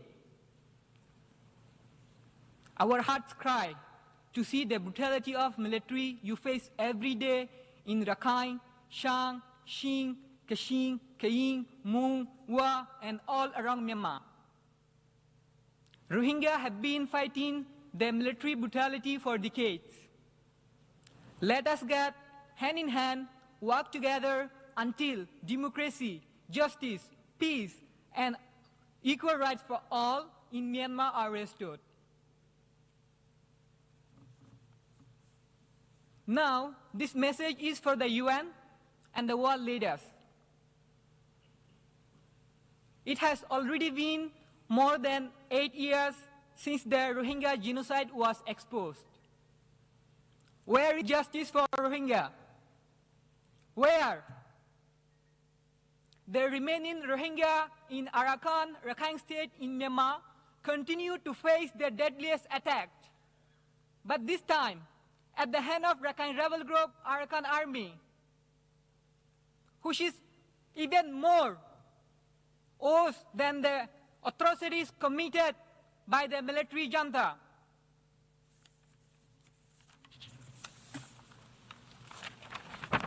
These people were killed in a drone attack by the Arakan Army on 5th August 2024. More than 200 Rohingya men, women, and children were killed there. Another 600 Rohingya civilians were massacred by Arakan army. These are not isolated cases. They are a part of a systematic campaign.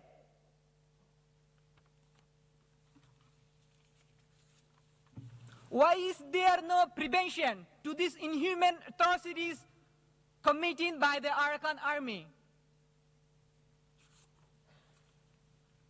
We see there are some lobbies and there are some people who promote the solution of Rohingya as legitimizing Arakan army. They must feel ashamed. Giving legitimacy to Arakan army without a solution or a condition for Rohingya is giving them a license to erase all the Rohingya from Myanmar. There was a dialogue process between the leaders of Arakan army and some Rohingya youth in the camp. I was a member of the Rohingya delegations. During the dialogue process, they demanded our submissions and refused to discuss the real issues. Power imbalance was a great problem there. Without self-determination for Rohingya and international protections in Arakan, there cannot be any fair or lasting peace.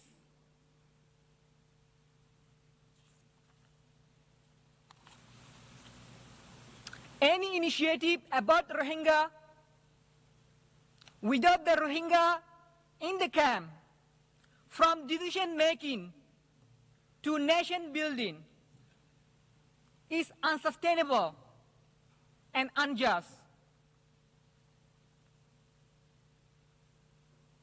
The UN must mobilize resources to empower Rohingya. We are not just victims. With the potential to make a difference. Take me as an example. I fled Myanmar during the 2017 military genocide, and I was in the refugee camp in Bangladesh for 7 years. Understanding the importance of education for Rohingya, I applied to more than 150 universities all around the world.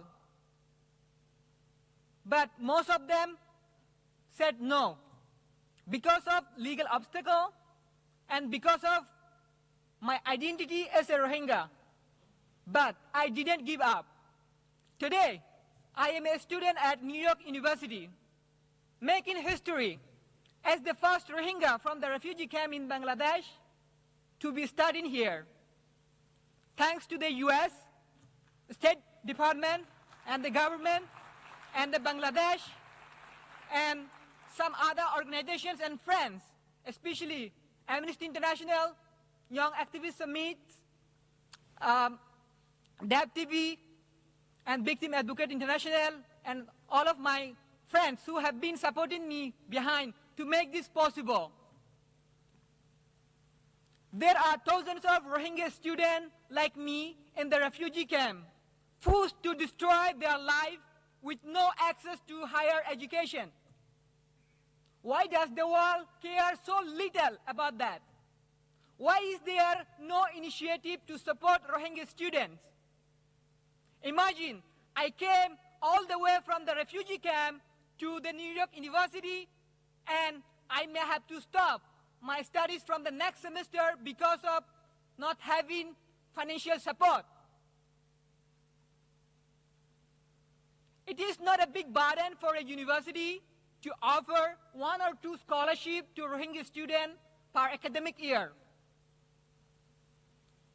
An university in Bangladesh called Asian University for Women, AUW, already has been providing scholarship to Rohingya girls.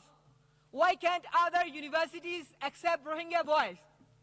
The world must support universities like AUW and push other universities to help Rohingya get access to higher education. It is also not a big burden for member states to offer some scholarship to Rohingya students annually. I'm grateful to the great Philippines and Japan for already creating example by providing some scholarship to Rohingya students. I request member states to join these countries and open their doors to higher education for Rohingya students. Excellencies, while we work to deliver justice to Rohingya, we must not leave Rohingya suffer and Rohingya go through uncertainty and adversity. There are 4,700 Rohingya in indefinite detention in Malaysia. There are hundreds of Rohingya in India also face detention and even deportation to the genocide in Myanmar.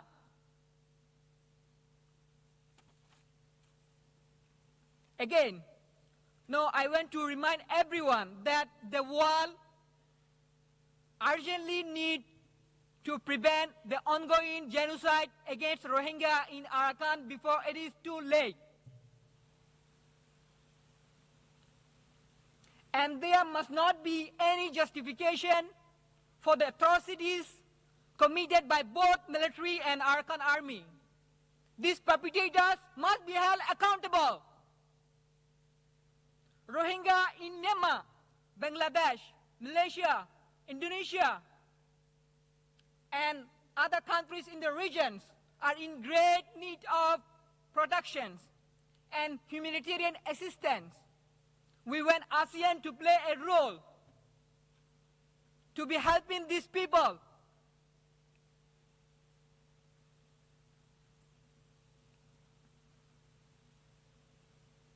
To let us lead our life and create our futures, give us access to higher education.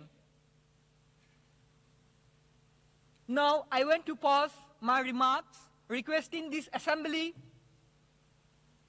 for a specific, measurable, achievable, and realistic plan for a sustainable solution of the Rohingya crisis.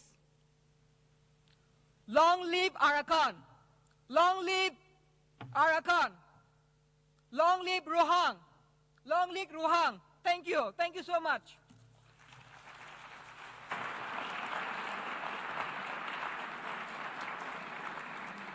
I thank Mr. Soryet Dala. I give the floor to Mr. Othman Hashim, Special Envoy of the ASEAN Chair on Myanmar.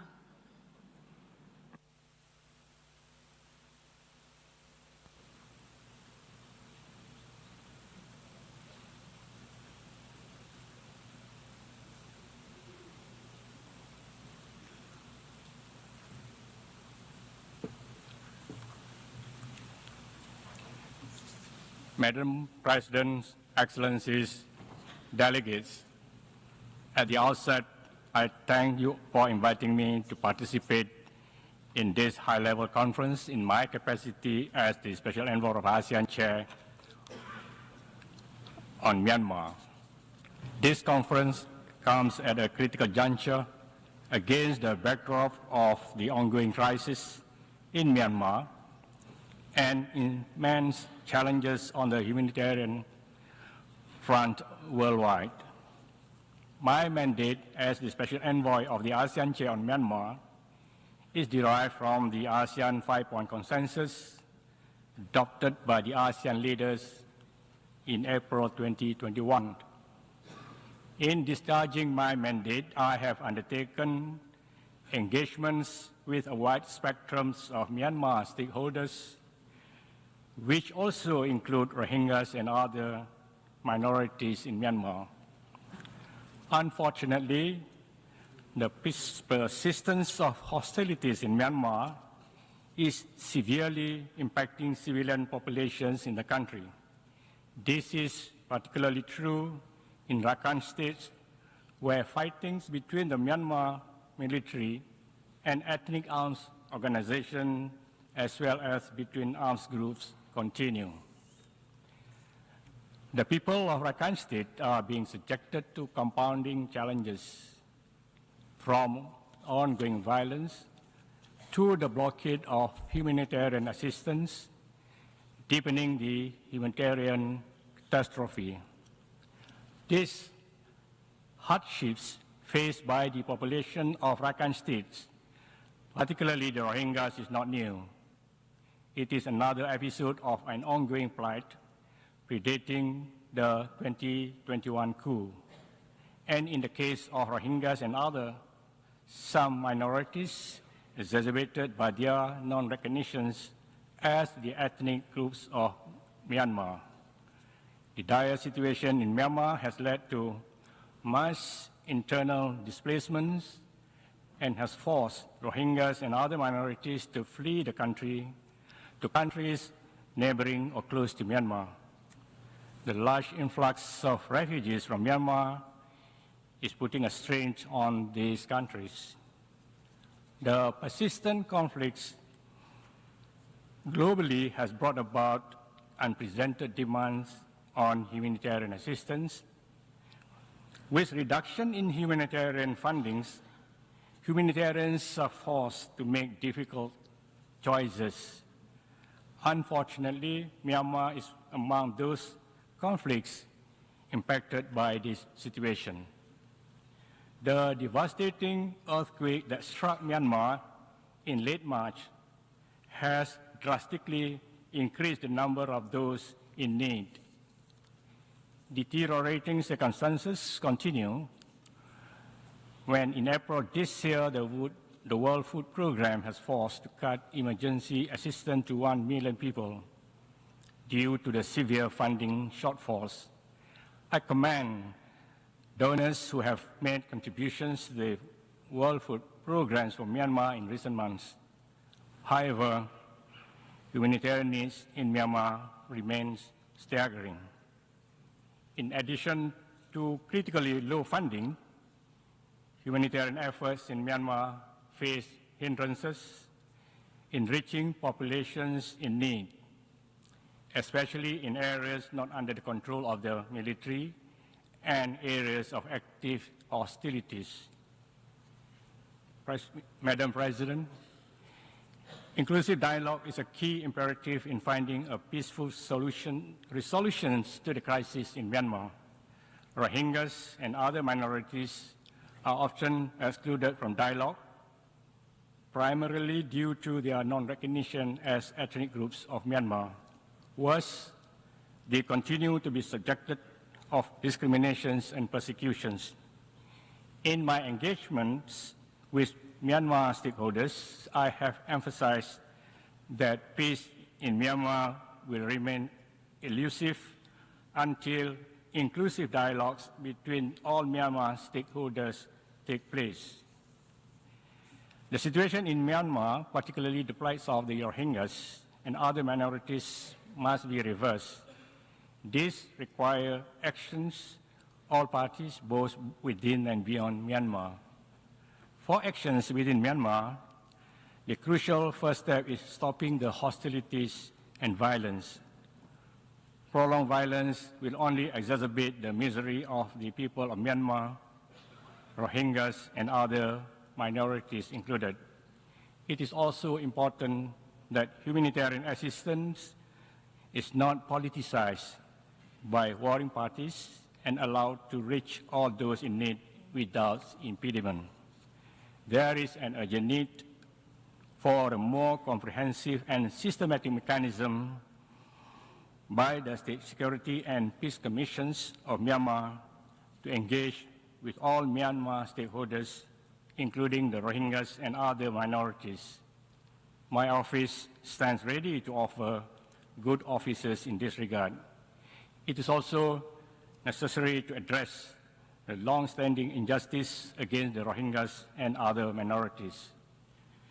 They should be treated no different than other ethnic groups in Myanmar and must be allowed to return to their homeland in a safe, voluntary, and dignified manner. Additionally, the international community must step up to help alleviate the dire situations of the Myanmar people. Funding for humanitarian programs in Myanmar should be restored and scaled up. Such assistance could be channeled through multilateral institutions such as the United Nations, regional mechanisms such as the ASEAN Coordinating Center for Humanitarian Assistance on Disaster Management, or even bilaterally to Myanmar. Countries neighboring Myanmar should also consider establishing cross-border aid delivery mechanisms to ensure that civilians, populations in need of humanitarian assistance can receive such aid. The international community must also contribute to peace-building and nation-building efforts in Myanmar to strengthen governance, structures, and resilience of the country. The United Nations can play a significant role in these efforts.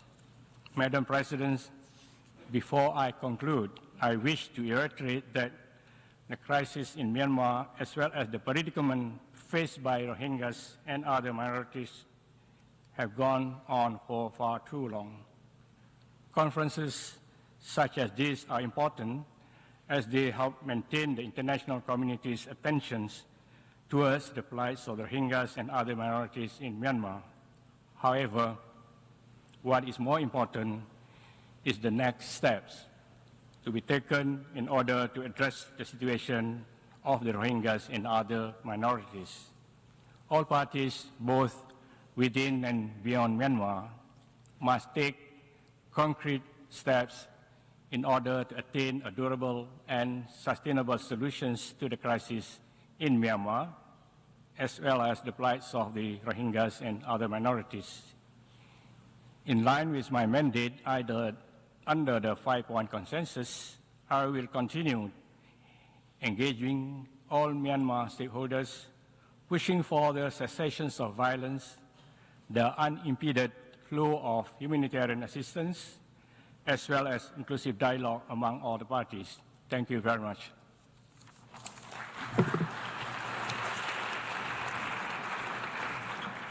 I thank the Special Envoy of the ASEAN Chair on Myanmar.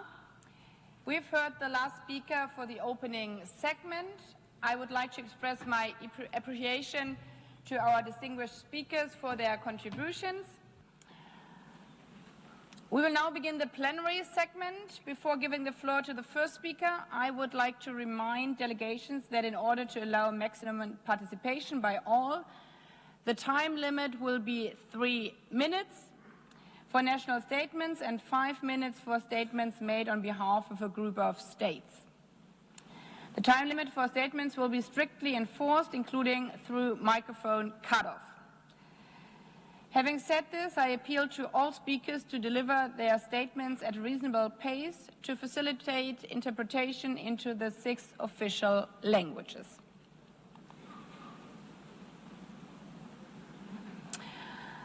I now give the floor to His Excellency Muhammad Yunus, Chief Advisor of the Interim Government of the People's Republic of Bangladesh.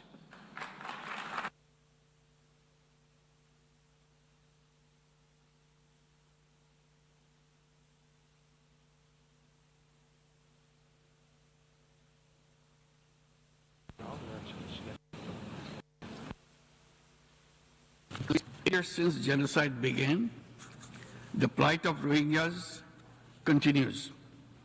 Initiatives to end the crisis are lacking. International funding faces alarming shortfalls. Rohingya crisis originated in Myanmar. Its solution lies in Myanmar. The international community must put effective pressure on Myanmar and the Arakan army to immediately stop persecution of the Rohingyas and start working for their expeditious repatriation to Rakhine. It is the only solution of the crisis. It should not be held hostage to broader reforms in Myanmar. As funding declines, the only peaceful option is to begin their repatriation. This will entail far fewer resources than continuing their international protection. The Rohingyas have consistently pronounced their desire to go back home. As an immediate step, those who recently crossed into Bangladesh, escaping conflict, must be allowed to repatriate. Bangladesh is a victim of the crisis. We are forced to bear huge financial, social, and environmental costs. Criminal activities, including narco flows into Bangladesh through Rakhine, threaten our social fabric. Given our development challenges, including unemployment and poverty, we do not afford to allow employment of Rohingyas inside Bangladesh.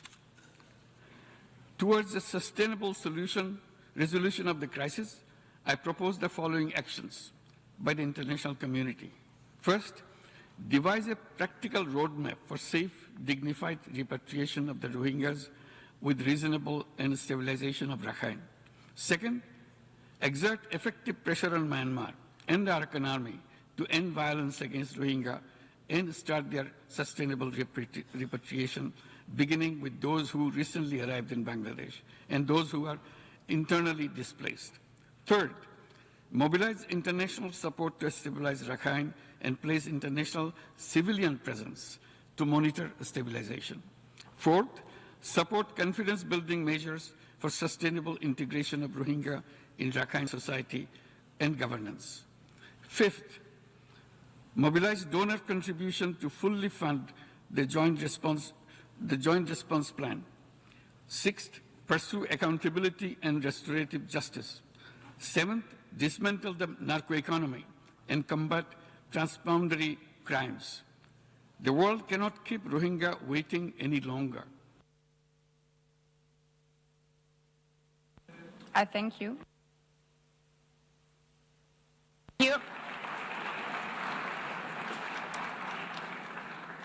Thank you very much. I give the floor to His Excellency Sugiorno, Minister for Foreign Affairs of Indonesia.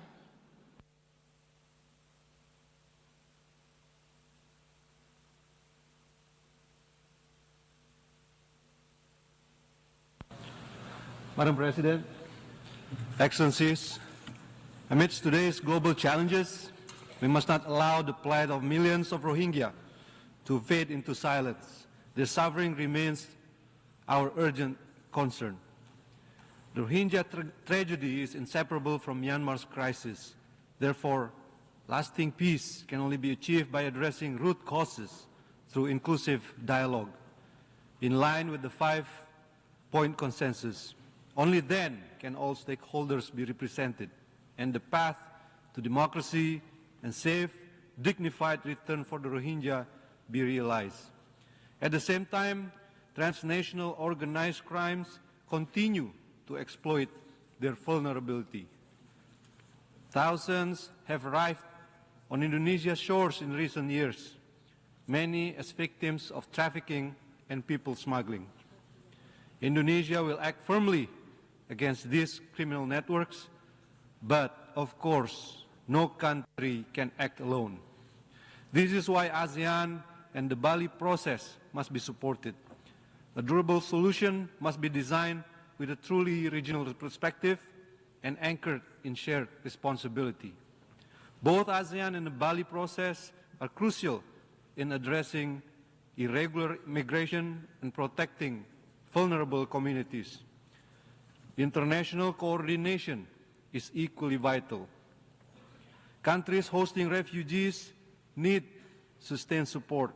Cooperation with UNODC, UNHCR, and IOM must be deepened. I call on all stakeholders to scale up humanitarian assistance in a sustainable way, and I also urge parties to the 1951 Refugee Convention to open their doors wider, to accept more refugees and expand third country resettlement programs. Excellencies, 8 years of displacement is already far too long. We cannot allow it to become decades of despair. Together, let's restore hope and dignity to the Rohingya people. I thank you. I thank the Minister for Foreign Affairs of Indonesia and now give the floor to His Excellency Dauda Jallow, Minister of Justice of the Gambia.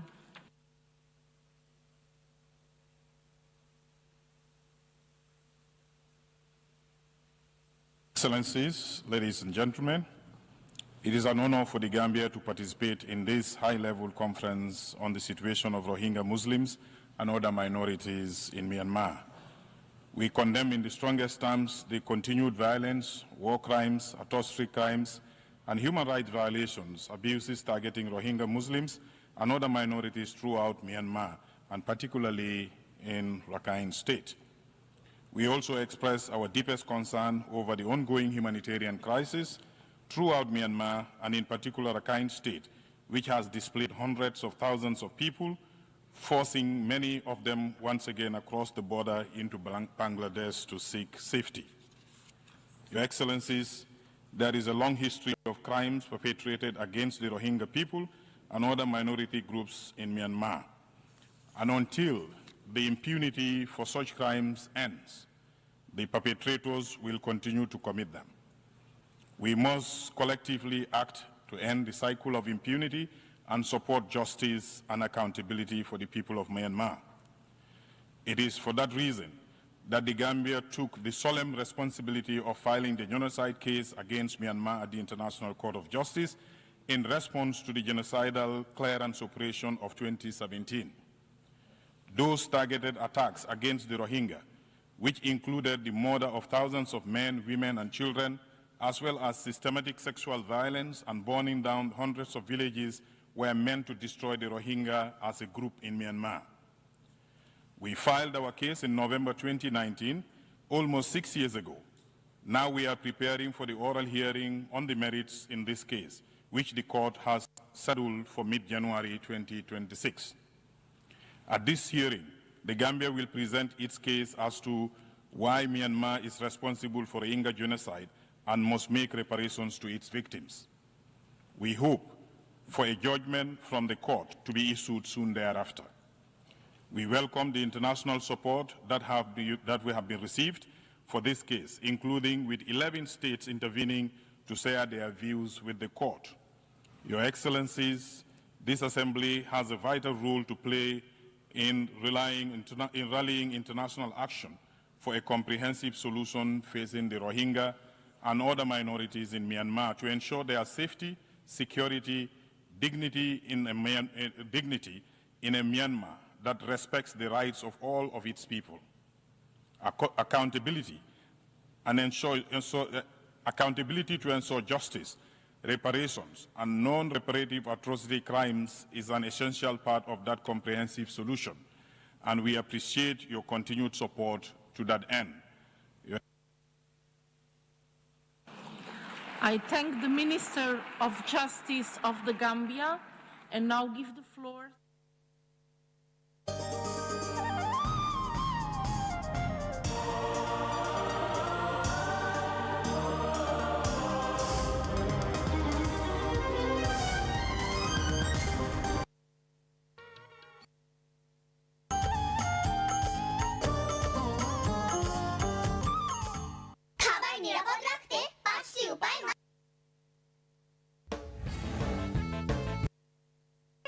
খাবার একসাথে রাখা যাবে না। খাবার সঠিক তাপমাত্রায় রান্না করতে হবে, খাবার সঠিক তাপমাত্রায় সংরক্ষণ করতে হবে, আর সব সময় নিরাপদ পানি ও খাদ্য সামগ্রী ব্যবহার করতে হবে। আসুন সবাই মিলে খাদ্যকে নিরাপদ রাখি।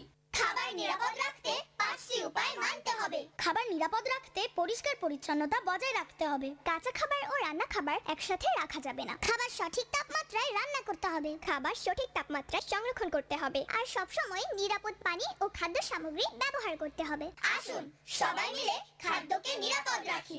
খাবার নিরাপদ রাখতে 5টি উপায়। ফ্যাসিস্ট আওয়ামী সরকার দেশে চালু করেছিল লুটতন্ত্র, রাষ্ট্রীয় পৃষ্ঠপোষকতা। খাবার সঠিক তাপমাত্রায় রান্না করতে হবে, খাবার সঠিক তাপমাত্রায় সংরক্ষণ করতে হবে, আর সব সময় নিরাপদ পানি ও খাদ্য সামগ্রী ব্যবহার করতে হবে। আসুন সবাই মিলে খাদ্যকে নিরাপদ রাখি। খাবার নিরাপদ রাখতে 5টি উপায় মানতে হবে। খাবার নিরাপদ রাখতে